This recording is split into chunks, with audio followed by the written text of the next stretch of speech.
Division One level. And one young lady making the Quad Cities extremely proud right now is my guest, Taylor Pannell, former Rock Island standout and redshirt sophomore down at Tennessee. Taylor, first and foremost, great to see you. You make me feel old because I remember covering you as a freshman, and to know that you're a redshirt sophomore in college makes me feel like an old guy. No, yeah, thanks for having me. It's been a long time. Yeah, super excited to catch up with you.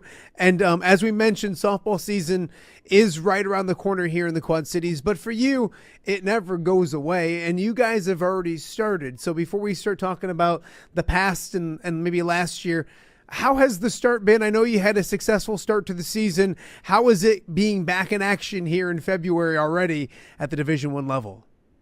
No, yeah, it's awesome. Like the past month, we've been just scrimmaging, playing each other, and it's finally nice to get out in like warm weather. We were in Florida last week, and we go to Texas and California in the upcoming weekend. So yeah, it's just pretty exciting, like starting everything off. That is very cool for you. For us here in the Quad Cities, looking at the snow, it makes us jealous of you. Your career down at Tennessee got off to a good start, played a few games, and then you were injured your freshman season. Kind of talk about that, because from jump in high school, from your freshman year, you just played softball. And I know before that, you're just used to playing softball.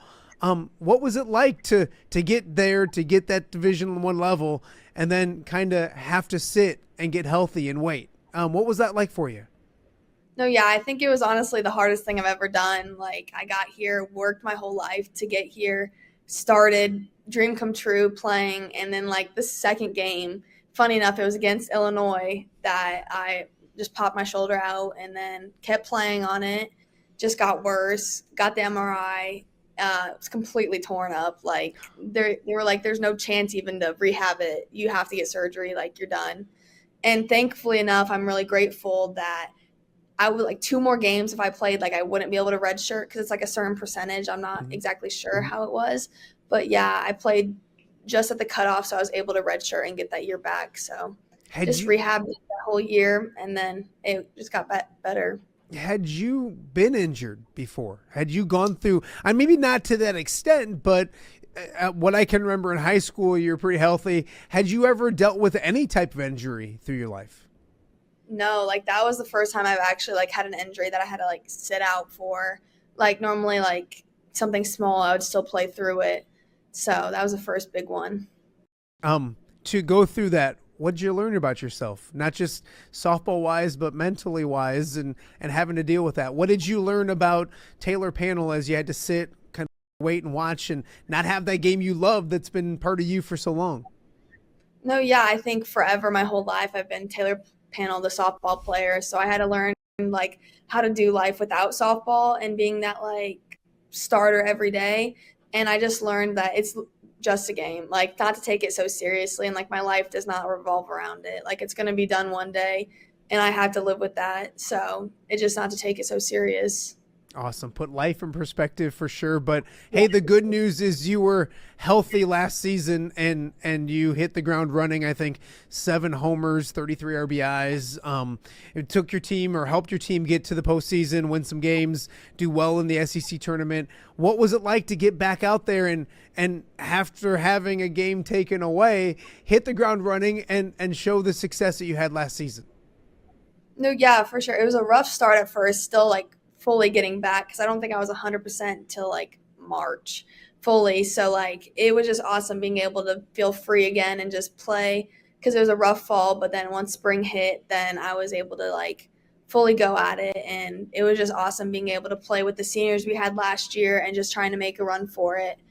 But it fell a little short, but that's okay. But it was just a good first like full season for me. To get on the field, and I'm not saying you didn't have the confidence because you played some freshman year and all those kind of things, but to see it translate, you know what I mean? Because you played the game for so long at every different level, but at every different level, I'm sure you want to see it translate or the results to show up.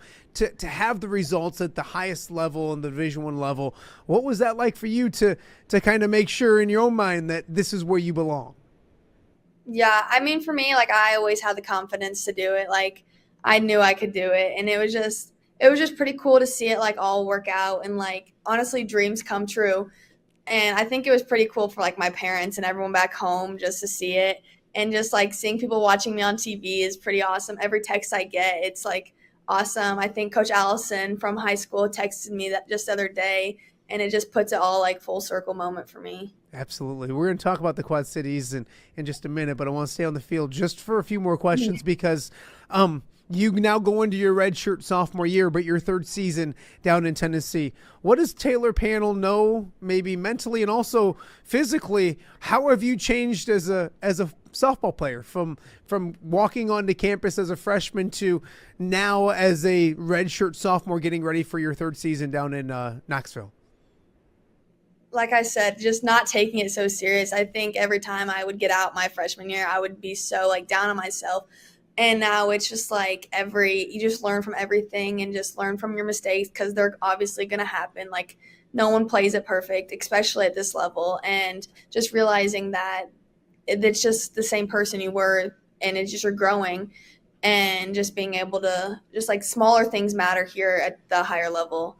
So yeah. You talked about the seniors last year. You see them leave. Now you go from being that redshirt freshman or that younger player to someone who's had that experience. Do you see your role changing, developing, being more of a leader on this softball team than maybe you were with that group of seniors there last year? Yeah, for sure. I think just me having that experience last year, and I'm technically an upperclassman considered on the team. Like I've been here 3 years. I know how like we play and like our culture and what like we want to be as a team. And like I didn't play my freshman year, but I saw what it took to make it to the World Series. And I think we can just lean on that, and that's ultimately the end goal. So I think it's pretty cool that we have some people like me that have that experience. You mentioned the World Series. I know that there's goals throughout the season, regular season, conference, all that kind of stuff. But you mentioned the World Series. Once you taste it, once you get in it, and it's one of those things I'm sure it's addicting. Kind of talk about that because at a school like Tennessee, that's kind of the expectation is to play in an event like that. No, for sure. I feel like it's every team's goal at this point is just be the last team standing. And obviously we can't look that far ahead because we have to look at what's coming up this weekend. But I mean, I went there my freshman year. I couldn't play. I think that was the hardest weekend for me, just being present in that moment and not being able to play just because I was hurt. And like that, we want that so bad. And I just want to be able to say I played there and like we won it. But yeah, so I feel like that's just a goal in everyone, like the back of everyone's head, but we just have to focus on like what's coming up to get there. Take me to Knoxville, Tennessee. That's home now. I mean, I know the Quad Cities is always home, so I'm not taking that away from you. Trust me. And we're going to talk about the Quad Cities, but Knoxville, Tennessee. You go from being a Rock Island girl and you move to Tennessee. Take me off the field. What's Knoxville like? You're wearing that orange. I know you love being there. They've embraced you. Talk about the community and what it's like to be a volunteer. I mean, yeah, obviously the weather is so much better here. And I feel like just the people, like everyone in Tennessee is a Tennessee fan. We'll be walking around just wearing the orange and everyone is just surrounding you with love and just they just know who Tennessee is everywhere you go. And it's just we have like the best fan base. Like football games or every sport is insane with the fans, no matter what it is. And I feel like it just keeps growing every year because we keep getting better in all the sports aspects. So it's just pretty cool to walk around the street. Like they shut down everything for game days. And just being able to say like I'm an athlete at Tennessee is just insane. No, that's awesome. That's awesome. Don't rub in the weather, young lady. That's not fair. That's not fair. We'll go back to the snowy Quad Cities. And you mentioned Coach Allison and your roots here to start. And I think that's something that's always super important. And that I love about Quad City athletes, getting to cover this area for 25 years. They leave and they do big things, but there's always a pull back to the Quad Cities. And I think it's the community as well. I think the community keeps track of what you're doing. Kind of talk about that because you kind of mentioned you felt people from back home cheering you along and being proud of you as you did big things way down in Tennessee. No, yeah. He texted me before the weekend and then after the weekend when I did have success, just checking in. And I thought that was awesome because he doesn't have to do that. Like, no one has to do that because once I left, I was just like in a different part of the country and they're just keeping tabs on me is awesome. And just like when I walk around, sometimes like go watch people play softball, it's like people come up to me and they know who I am. Like that's crazy to me. like I just like I felt like I'm just watching like siblings play, Yeah. and it's just really cool, and it's weird to me because I'm not that big person that likes to like talk and do that thing. So it's pretty cool. Or just like seeing people reach out to me on like social media is insane, and just I don't feel like that, but it's just pretty cool. Talk about the Quad Cities and softball here in the Quad Cities because, I mean, and I mentioned I did it for almost 3 decades, and it's really good. And they've gone out and done good things individually, but state championship list is long, and both sides of the river, not just in Illinois, but in Iowa, but this Quad City area. You came from it, you grew up with it. Softball in the Quad Cities can hold their own with almost anybody around the area, can they not?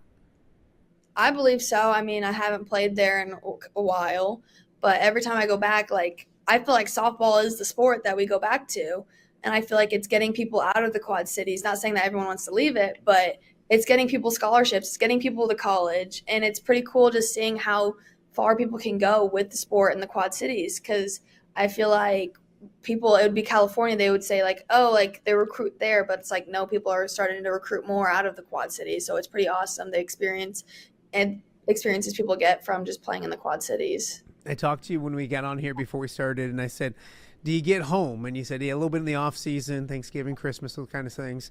What do you miss about the Quad Cities? And you can't say family because that's obvious. Are there certain things in parts of the Quad Cities? I know family's number one. I get that, but what do you miss about the Quad Cities, this area, and what do you got to do when you get back here? Well, I don't know. I just honestly do hang out with my family. But I would say during Christmas time, it doesn't feel like Christmas here because it does not get cold, and like you won't see snow on Christmas. So I feel like that's a big part because I'm a big like I love Christmas. I love the holidays, just spending it with family, and it doesn't feel like that here. Sure. But and then I do like the break it gives me from Tennessee. Like at Tennessee, it's all softball, like 24/7, and like I get to go home and practice with my dad and just break from this type of softball and just like slow it down a little bit. And so I feel like that's a big like part that's really important to me.